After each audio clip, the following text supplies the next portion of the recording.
केदारनाथ यात्रा के दौरान जब एक साधु को रात 2 बजे ट्रेन से उतार दिया, फिर जो हुआ देखकर पूरा रेल प्रशासन हिल गया। साल 2021 की बात है। केदारनाथ की यात्रा शुरू हो चुकी थी और हजारों श्रद्धालु भगवान शिव के दर्शन के लिए जा रहे थे।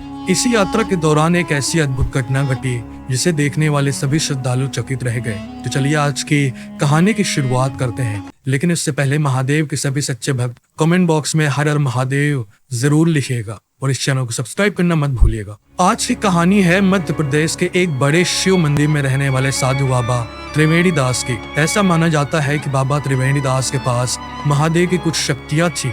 यहाँ तक कि त्रिवेणी दास जी कई बार अपने भक्तों को यह बता चुके थे कि वह अक्सर महादेव से बातें भी किया करते हैं। कहते हैं कि जब कोई व्यक्ति अपनी तपस्या और ध्यान से महादेव की भक्ति में लीन हो जाता है तो उसे न तो वातावरण की सुध रहती है, न खाने पीने का होश रहता है। उसे केवल महादेव का नाम याद रहता है तो वह व्यक्ति महादेव के सबसे करीब पहुंच जाता है। बाबा त्रिवेणी दास भी उन्हीं महापुरुषों में से एक थे जिनकी तपस्या और ध्यान ने उन्हें महादेव से जोड़ दिया था। बाबा त्रिवेणी दास की इच्छा थी कि वो अपने जीवन में एक बार केदारनाथ की यात्रा करे। हालांकि उनकी उम्र 80 वर्ष की हो गई थी, लेकिन उनकी हिम्मत और उनका जज्बा अभी भी 20 वर्ष के नवयुवक की तरह था। बाबा त्रिवेणी दास ने तय किया कि वह अपनी आखिरी सांस केदारनाथ में यानी बाबा केदारनाथ की गोद में लेना चाहते हैं। फिर क्या था, निकल पड़े मध्य प्रदेश से केदारनाथ की तरफ। मध्य प्रदेश से भक्तों का एक टोला केदारनाथ की तरफ जा रहा था। उनमें से एक साधु बाबा त्रिवेणी दास थे। बाबा त्रिवेणी दास का पूरा जीवन भक्ति और तपस्या में बीता था। उन्होंने अपनी पूरी जिंदगी ईश्वर की आराधना में समर्पित कर दी थी।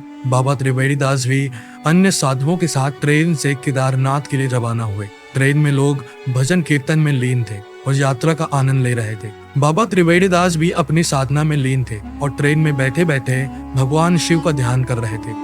रात के करीब 2 बजे का समय था जब ट्रेन ने एक छोटे से स्टेशन पर रुकने का संकेत दिया। स्टेशन वीरान था और वहां कोई भी यात्री नहीं था। उसी स्टेशन पर ट्रेन तकरीबन 1 घंटे तक खड़ी रही। जहां बाबा त्रिवेणी दास बैठे थे, ठीक उसके बगल वाले सीट पर 2 साल का बच्चा अपने परिवार के साथ बैठा था। वह बच्चा अंधेरी रात में बाबा त्रिवेणी दास को देखकर डर गया और जोर जोर से चिल्लाकर रोने लगा। अक्सर साधुओं का भेष ऐसा होता है कि लोग उन्हें देखकर डर जाते हैं। बच्चा डर के मारे रो रहा था।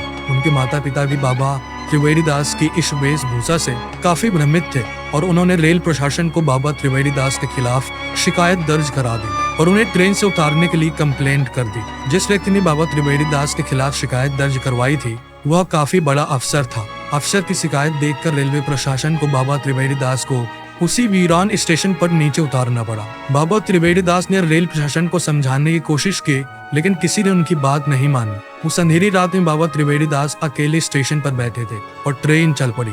कुछ दूर जाकर ट्रेन एक हादसे का शिकार हो गई। तभी ट्रेन के गार्ड ने कहा कि हो न हो, महादेव हमसे नाराज है क्योंकि हमने उनके भक्त को उस वीरान स्टेशन पर अकेले छोड़ दिया। ट्रेन हादसे में किसी को भी कुछ नुकसान नहीं हुआ, लेकिन अब सभी को यह एहसास हुआ कि उनसे बहुत बड़ी गलती हुई है। बाबा त्रिवेणी दास वीरान स्टेशन पर अकेले खड़े रहे। कुछ ही देर में उन्होंने देखा कि एक तेज रोशनी उनकी ओर आ रही है। यह दृश्य बहुत अद्भुत था।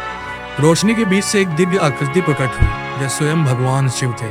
बाबा त्रिवेणी दास ने अपने हाथ जोड़कर भगवान शिव का स्वागत किया। बाबा त्रिवेणी दास ने भगवान शिव के आदेश का पालन करते हुए वहीं पर साधना करना शुरू कर दिया। यह सब होते स्टेशन मास्टर देख रहा था। उसे अपनी आंखों पर भरोसा ही नहीं हुआ। उसने तुरंत ट्रेन के कर्मचारियों और गार्ड से संपर्क किया और बाबा त्रिवेणी दास के लिए ट्रेन में दोबारा से व्यवस्था की गई। रेल प्रशासन ने इस अद्भुत चमत्कार को देखा और समझा कि बाबा त्रिवेणी दास की साधना और भगवान शिव के आशीर्वाद से ही इतना ट्रेन का बड़ा हादसा होने से बचा है। बाबा त्रिवेणी दास केदारनाथ पहुंचे और महादेव की आराधना की। उसके बाद वो मध्य प्रदेश लौटकर कभी नहीं आए। वहीं केदारनाथ में उन्होंने अपना अंतिम समय बिताया और पिछले साल यानी 2023 में उनकी मृत्यु केदारनाथ में बाबा केदारनाथ की गोद में ही हो गई। दोस्तों वीडियो कैसी लगी कमेंट बॉक्स में जरूर बताइएगा। वीडियो पसंद आए तो वीडियो को लाइक करिएगा, शेयर करिएगा और चैनल को सब्सक्राइब करना मत भूलिएगा। हर हर महादेव।